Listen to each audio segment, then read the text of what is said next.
Molly's Surprise, A Christmas Story, American Girl. Chapter 3, Keeping Secrets. Something wonderful had happened. Molly knew it the minute she woke up. Her room was full of sunshine. Light shimmered and danced on the walls.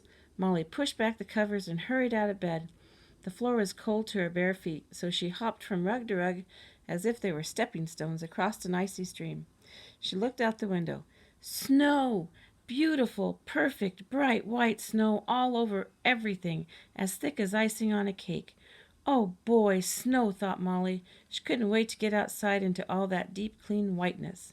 Molly didn't stop to get dressed. With her socks and shoes in hand, she rushed across the hall and burst into Jill's room. Jill was snuggled so deep under the covers that only the top of her head showed. Her hair was bobby pinned in rows of tight curls so that her head looked like a prickly pineapple resting on the pillow. Molly shook her shoulder. Jill, she whispered urgently, wake up!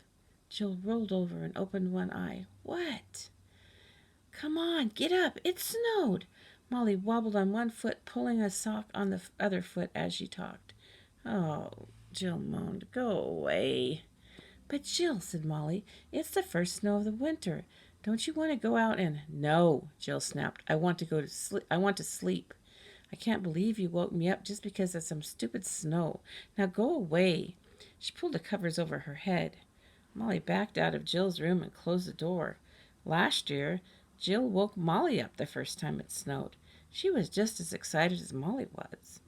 They made outlines of angels all over the driveway by lying on their backs in the snow and moving their arms up and down. Molly sighed. She should have realized Jill wouldn't care about the snow this year. Now that Jill was 14, she didn't get excited about anything that was fun anymore. She was realistic. Molly tiptoed downstairs to the kitchen. She pulled on her snow jacket, boots, hat, and mittens, and went outside. The whole world was blue sky and white snow. It was as if Molly had stepped out of her same old back door, and into an enchanted land no one had ever seen or touched before.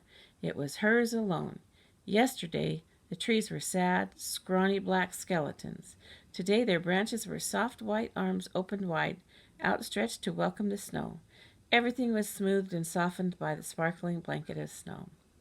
With a wild whoop, Molly took a flying leap off the stairs into a drift of snow. It was like jumping into a cloud. A car made its own way slowly down the street. Its tires changed, jingled like jingle bells on a sleigh. The snow came to a stop at the top of Molly's boots. She scooped up a handful to lick. Snow for Christmas, she thought. It's perfect. It's a great big giant Christmas surprise. Now the whole entire world will be ready for Christmas. She wondered what Dad's Christmas would be like in England. Maybe the fighting would stop for a while. The doctors and nurses in the hospital might have a Christmas party. Would they sing Christmas carols and give each other presents? Molly wished she were old enough to be a Red Cross nurse. Then she could go to England and work in the hospital with Dad. She'd wear a uniform as white as this morning's snow, and a cap with a red cross on it. Nurse McIntyre, that's what the soldiers would call her. She'd ride an ambulance out to the battlefields and rescue the poor wounded soldiers, while guns fired all around her. Nothing would scare her. Nothing would stop her, not blizzards or bombs or whack! Something cold and wet hit Molly on the leg. It was a snowball.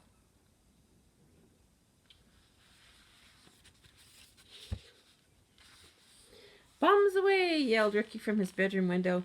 He launched another snowball at Molly. Cut it out, Molly laughed. She threw a handful of snow up at him. Ricky had made a stockpile of balls from the snow around his windows. Molly ran and dodged as he pelted her with snowball after snowball. Ricky imitated the deep radio voice announcers used when they described American airplanes bombing the enemy. Our brave flyers, bombers who can hit, smack, any target with deadly accuracy. Whack! Nothing can stop these flying fortresses from, gotcha, delivering their tons and tons of bombs. Bam! Suddenly, Jill appeared on the back steps. Richard Culver McIntyre, she said in her bossiest voice. Close that window immediately. You'll freeze the entire house. Ricky chucked his last snowball at Jill, and then vanished. Molly looked at her sister. I thought you wanted to sleep. Jill grinned and back and shrugged. I figured I was already awake. I might as well come out. Let's go make angels in the front yard, said Molly. Okay, said Jill. Her cheeks were already as red as Christmas bows. Molly made a chain of neat footprints in the single line around a corner of the house. Jill stepped in the prints Molly made. They always like to leave the snow as pure and unmarked as possible. Our house looks as perfect as an old-fashioned Christmas card, doesn't it? Molly sighed as she looked up at Mom's wreath on the front door. Suddenly, she stopped walking. What was that lump on the front porch right under the wreath? She began to run, slipping and sliding across the smooth white yard. Stumbling up the steps to the front door, she dropped to her knees on the top step. Jill, she said, come quick. She began digging wildly at the lump, sending the snow whirling in a small blizzard. What is it? Asked Jill. Then she saw it too, a box, as big as a suitcase, half buried in the snow. Molly brushed the snow off the top of the box. Jill read the label. From Captain J. McIntyre, U.S. Army Medical Corps, APO 29928, to the Mary McIntyres, 467 Oak Street, Jefferson, Illinois, USA. It's from Dad! It's from Dad, said Molly. She felt happiness exploding inside her like fireworks. She hugged the box as if it were her father. Come on, let's dig it out and go show everybody. Wait until they see. Jill was too happy to talk. She sat right down on the steps and helped Molly clear the snow away from the box. The brown paper was torn and ragged and spotted with stamps and stickers. Molly dug all the snow away from one end of the box. There in big letters was a message. It said, "Keep hidden until Christmas Day." It was Dad's handwriting. Molly would know it anywhere. It was as familiar as his face. Molly could almost hear her father's voice saying those words. The voice would be full of fun, but serious too. Jill, look at this. Molly pointed to the words. Jill read the message. Keep hidden, she whispered. Dad wants us to hide the box until Christmas. That's 2 days away, said Molly. Jill frowned. I don't know if we should hide it.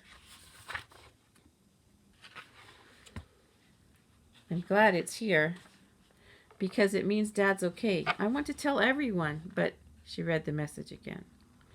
Molly stood up. Let's put it away somewhere first and then decide what to do. Jill nodded. Okay. Like two excited pirates feverishly digging up a long-lost treasure, Jill and Molly dug the box out of the snow. Where should we put it? Asked Jill. We can't take it into the house. The garage. We'll put it in the storage room above the garage, said Molly. Jill took one end of the box and Molly took the other, and they walked to the corner of the house. Molly craned her neck around to look up at Ricky's windows. They were closed. The coast is clear, she said. Jill made a face. This box is so heavy. My arms are being pulled out of their sockets, she said. There must be lots of great presents inside. Her carefully bobbed pinned curls were hung in bedraggled clumps.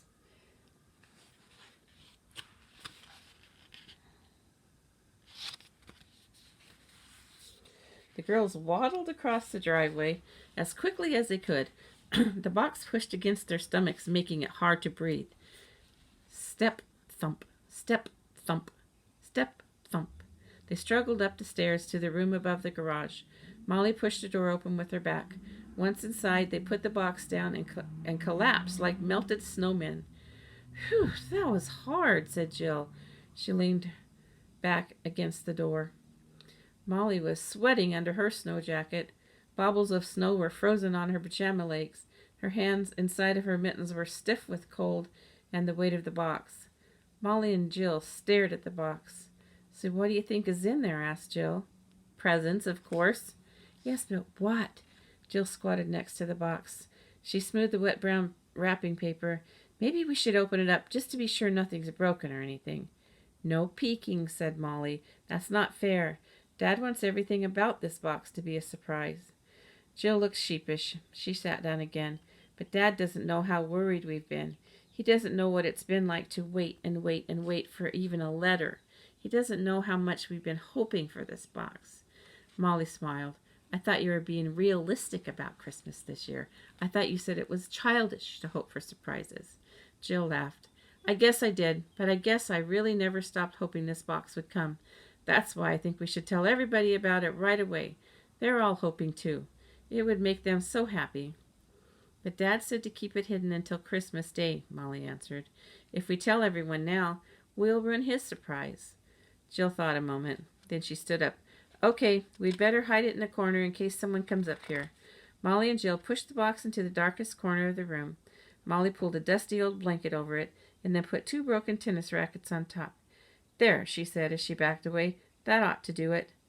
The box under the blanket looked like a lumpy brown bear sleeping peacefully and snug in the corner. I sort of don't want to go away and leave it, said Jill. I'm afraid it's a dream and the box will be gone when we come back. I know what you mean, said Molly. But we'd better go. Everybody will be getting up for breakfast. We can check on the box later. Jill nudged the box with the toe of her boot. Good old Dad, she said. I told you he wouldn't forget, said Molly. Come on, let's go, and remember to act as if nothing happened. As she followed Jill down the stairs and across the driveway, Molly felt happy. Completely, entirely, head to toe happy. She and Jill stamped their feet at the back door to make the snow avalanche off their boots. When they went into the kitchen, Mrs. McIntyre took one look at them and laughed. Well, you two look like rosy little elves. Where have you been? Up to North Pole working on Santa's surprises for all of us? Molly felt her face get hot. Mom's joke was too close to the truth. She stooped over to unbuckle her boots. We were just outside, she stammered. Playing in the snow, finished Jill. So I see, said Mrs. McIntyre. She lifted Molly's wet hat off her head with 2 fingers. How did you manage to get dirt streak across your jacket when everything is covered with snow? Molly looked down at her jacket. Dust from the old blanket had left a trail across it. She didn't know what to say. We were in the garage, said Jill, in a voice as cool and light as a snowflake. Looking for the sleds, I bet, smiled Mrs. McIntyre.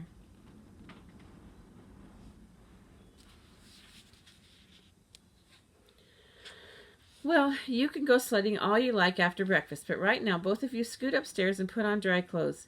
Molly, you're still in your pajamas. Molly and Jill galloped up the stairs.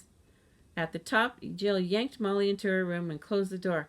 Phew, said Molly. I thought that maybe she saw us with a box or something. Listen, said Jill. I think we should tell Mom about the box. Dad probably thought she'd be the one to get it first anyway. It would be easier if she knew, admitted Molly. It almost feels like we're lying to her by keeping it a secret. That's what I think, too, said Jill. Besides, she's probably already suspicious. You're terrible at this secret-keeping business. You're acting as if you robbed a bank or something. Mom must suspect you have a secret. Well, everybody has secrets at Christmas time, said Molly. Yeah, but not as big as this one, said Jill. Let's tell Mom about the box. But Molly just couldn't give in. Telling one person is the same as telling everyone. You can't keep a secret just a little bit. You either keep it completely or you give it all away. Dad wants to surprise everyone for Christmas, and we have to help him. Jill crossed her arms. All right, but how much longer do we have to keep the box hidden? Molly thought, we'll have to wait until everyone goes to sleep on Christmas Eve. Then we'll sneak over and get it and put it under the tree. But until then, absolutely no telling anyone. Not Mom, not Brad, not anybody. Promise?